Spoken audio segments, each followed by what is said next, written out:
Bonjour à toutes et à tous, c'est un tourbillon de cannelle, cardamome, curry, ylang-ylang qui nous transporte aujourd'hui jusque dans l'océan Indien.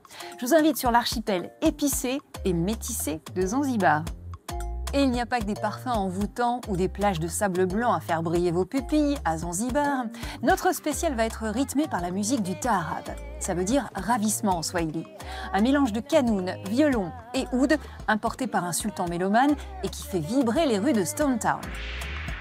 À Stone Town, justement, nous nous arrêterons aussi devant la Maison des Merveilles. C'est un monument incontournable, vestige de la splendeur passée du sultanat d'Oman qui a longtemps dominé l'archipel.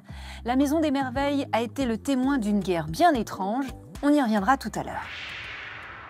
Je vous parlais de parfums enivrants, et bien à Zanzibar, il y a également celui des girofliers. Vous savez, le giroflier, c'est l'arbre qui donne ces petites choses. Le clou de girofle. Et vous allez voir que derrière la saveur culinaire de ces clous de girofle, il y a un combat. Une révolte paysanne racontée en swahili par l'écrivain Adam Shafi Adam. C'est l'inspiration du week-end. On vient de le voir, toutes ces épices embaument l'archipel. Sauf qu'à Zanzibar, on trouve également une drôle de créature qui va nettement moins flatter vos narines. C'est un singe qui pue énormément. C'est le clin d'œil de Thomas Chauvineau. Il pue. Il empeste, il schlingue, il embaume. Le pauvre, il n'y est pour rien, mais c'est comme ça. Ce singe dégage une forte odeur corporelle, à tel point qu'à Zanzibar, où il vit, les habitants l'ont surnommé en Kiswahili Punju de Kima, qu'on peut traduire par singe poison. Poison parce qu'une partie des habitants croit qu'à son contact, les arbres meurent, et si jamais un chien mange un singe, il risque de perdre tous ses poils. Le colobe roux n'a pourtant jamais fait de mal à personne.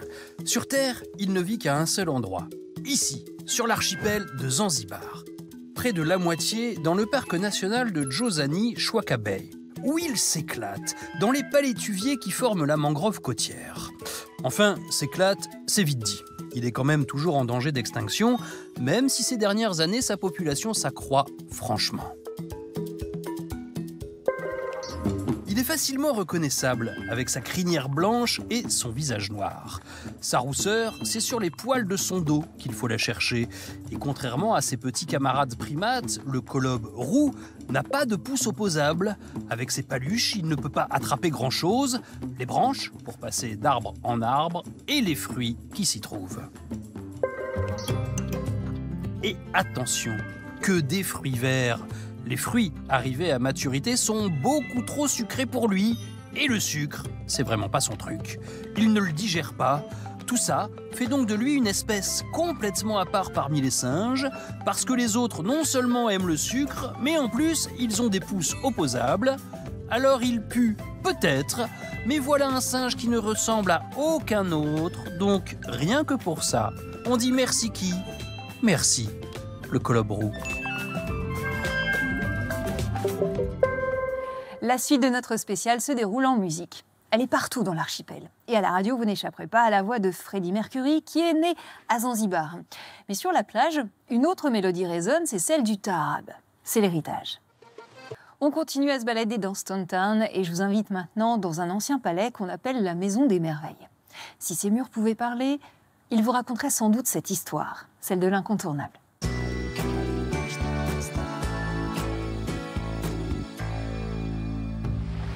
Son nom est synonyme d'exotisme et suffit à faire pâlir d'envie les voyageurs du monde entier. Zanzibar, c'est un archipel de l'océan Indien rattaché à la Tanzanie. Un bâtiment de Zanzibar City symbolise à lui seul la grandeur passée de cette ancienne capitale du sultanat d'Oman. C'est la Maison des Merveilles, un monument extraordinaire construit en 1883 par le sultan Bargash bin Saïd. Ce palais cérémoniel a été la première maison de Zanzibar à posséder le courant et un ascenseur. Une avancée technologique majeure qui lui vaudra son nom. C'est encore aujourd'hui l'un des monuments les plus admirés de l'archipel. Incontournable Maison des Merveilles qui cache une toute autre histoire. Celle d'une guerre éclair, si rapide qu'elle va rester dans la postérité comme la plus courte de l'histoire. Moins de 40 minutes d'affrontement seulement. L'historien Farid Cherif nous plonge dans cet épisode du 19e siècle. Zanzibar était alors dirigé par le sultanat d'Oman, enfin presque. À partir de 1890, les dirigeants, ce sont les Britanniques. Ils conservent les souverains locaux. Mais ces derniers ne sont plus que des hommes de paille. Les Anglais décident ainsi de la destinée de l'archipel, mais en restant dissimulés derrière le trône. Une rumeur court dans les couloirs de la Maison des Merveilles. Une rébellion serait en train de naître. Il y avait un prince appelé Khalid. À la mort du sultan en 1896, il décida qu'il devait désormais gouverner. Les Britanniques ne voulaient pas de lui. Ils lui préféraient l'un de ses frères qui était plus âgé, mais plus faible et qui pourrait ainsi être contrôlé. Il y avait un autre palais de l'autre côté de la Maison des Merveilles. Khalid s'y est installé et a dit « Maintenant, je suis le sultan ». Les Britanniques lui donnèrent un ultimatum. Si à 9 h du matin, vous n'êtes pas parti, nous bombarderons le palais. Les navires de guerre anglais étaient ancrés dans le port. À cette époque, il y avait la Maison des Merveilles, l'autre palais, et encore un ancien palais de ce côté-ci. Et devant, se dressait une tour avec une horloge, une sorte de phare.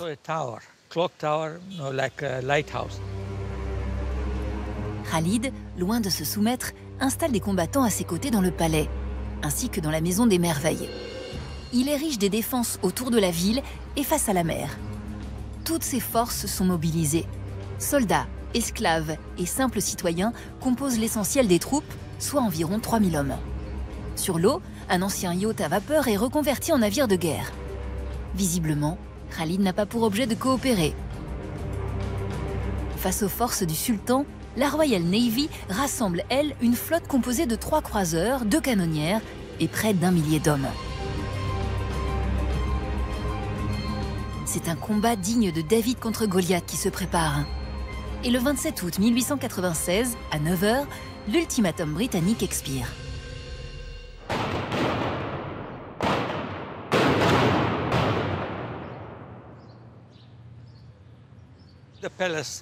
Le palais jouxtant la Maison des Merveilles était complètement détruit. La tour était partiellement détruite et elle a dû être démontée. Heureusement, la Maison des Merveilles ne connaîtra que des dégâts mineurs. L'un des obus arriva sur un des coins qui a donc été endommagé. Mais à part ça, le bâtiment n'a pas trop souffert. Environ 500 personnes sont mortes lors de ce bombardement.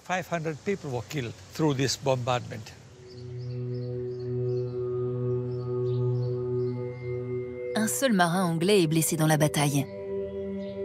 Les forces en présence sont complètement disproportionnées.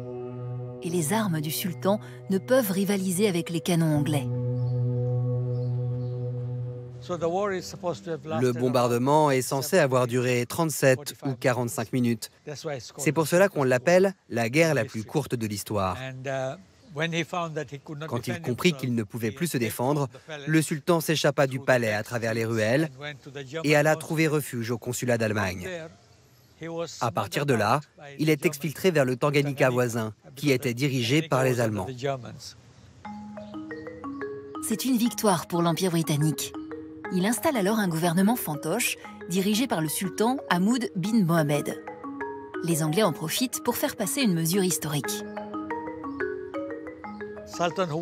Le sultan installé sur le trône par les Anglais n'avait évidemment aucun pouvoir pour s'opposer à cette décision. Et au bout d'1 an seulement, l'esclavage fut aboli.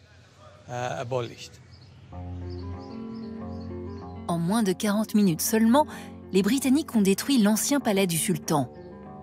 Mais ils ont épargné la Maison des Merveilles. Le nouveau sultan s'y installe. Il en fera sa résidence jusqu'en 1911.